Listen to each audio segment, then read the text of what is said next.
Hey, I forgot this was back here.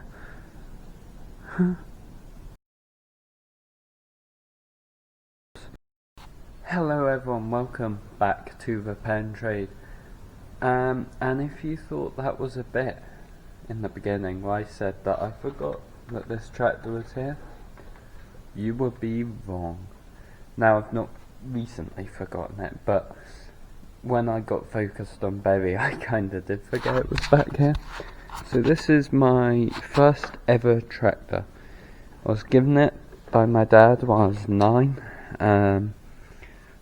So 7 years ago. And it's been sitting back here ever since. It's on its original factory tyres.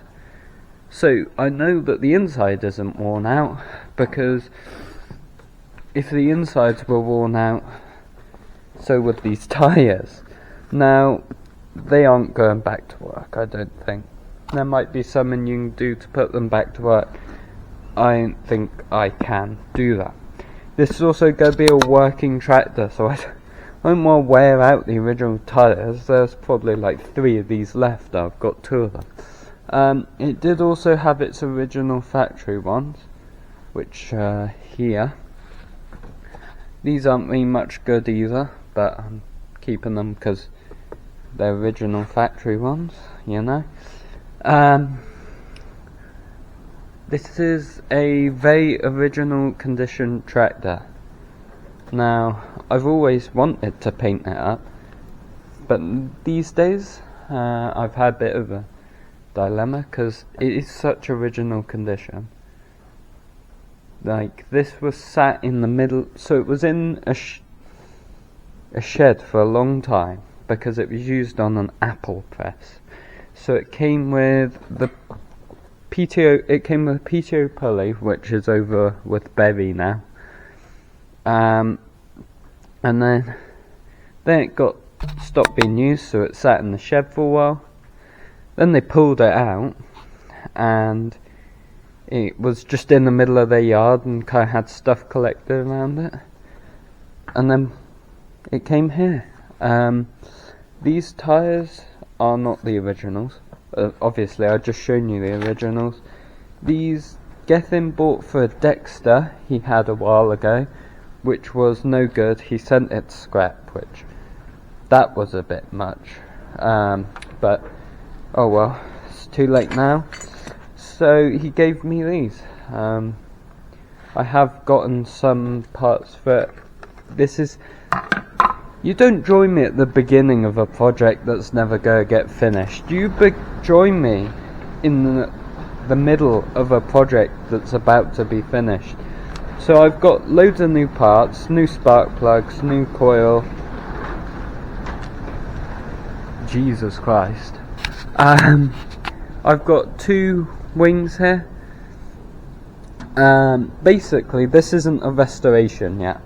I need this working because I want to go out topping like horse pastures and stuff, and between solar panels and that with this for a bit of money. I've got the grill in there in that bag. The bonnet is back here. So you can see, I think someone painted it red at one point. But there's grey there. It's not too bad, it's a bit dented. It's got some holes that want well patching up. That's not immediate issues. The badge is still on the front. Lovely. So yeah, I don't know how bad these tyres are. Might ask Dad. They were on the scraper, but clearly not now.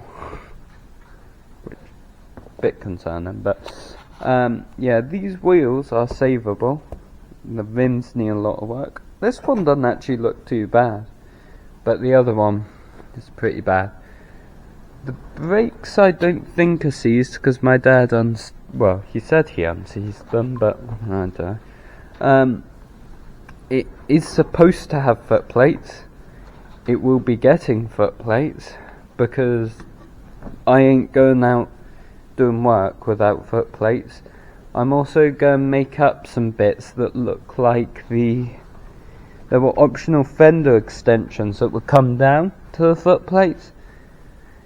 I'm going to make some that look like that, so it looks pretty original.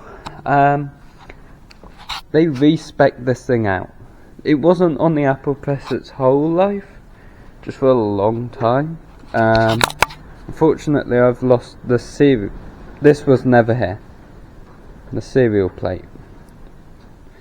But I do have the try and block that light.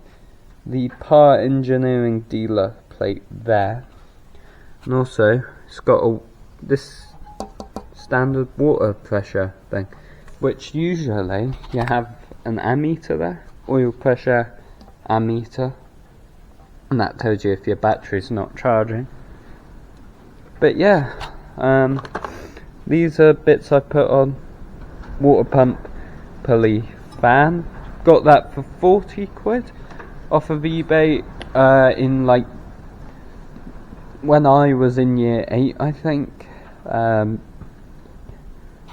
I bought it in a history lesson. I was on my phone during history and I bought this. £70 it was, I think. That was including delivery. Came from Scotland, so but yeah, I suppose we best get onto it. I've yapped for 6 minutes. The first job is to get this heat guard off so that I can get I removed some of the nuts and some of the studs came with them on the manifold, so I'm going to take this heat guard off so I can put the 2 studs back in there. Okay, so here's the carb of choice. This is a Zenith 286. It's either off of a FE35 or an early Land Rover, but I should get a little bit more power out of this. Might be a bit more thirsty, but the difference in this engine and an FE35 engine is 0.2 litres in the engine literage. So it shouldn't be too bad. I should get a little extra power out of this. When Berry is running, and this one will be put back to 12 volts, 6 volts, and the carb will be switched. Berry will get this carb, and yeah, because I want this one to be the most original one, but Berry can be a bit different. He's going to stay red. He's already 12 volt though, so, but yeah, I'll get to it before I get copyright strike for my music. Also, let me know what you think of me having the camera on my head. Obviously if it's too bad while I'm editing, I will just never do it again. But yeah, let me know what you think. Okay, so the Zenith 286 is on there.